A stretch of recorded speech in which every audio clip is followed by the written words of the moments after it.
கர்த்தர் சொல்லுகிறார், யோவான் 15:5, என்னை அல்லாமல் உங்களால் ஒன்றும் செய்யக்கூடாது அப்படின்னு.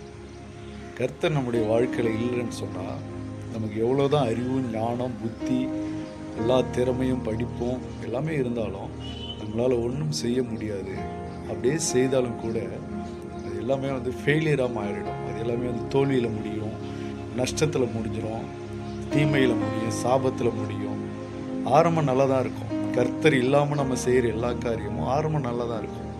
ஆனால் முடிவு பார்த்திங்கன்னா அது விளைவு மோசமாக இருக்கும், வேதனையும் துக்கமாக இருக்கும், சஞ்சலமும் தவிப்புமாக இருக்கும். இதனால் நம்ம கர்த்தரை முன்னிட்டு, கர்த்தரை கனப்படுத்தி, கர்த்தருடைய ஆலோசனையின்படியே நம்ம செய்யும்போது நம்ம செய்கிறது வாய்க்கும், அது முடிவில் ஆசீர்வாதமாகவும் இருக்கும். அதனால தான் சொல்லுகிறார், என்னை அல்லாமல் உங்களால் ஒன்றும் செய்யக்கூடாது.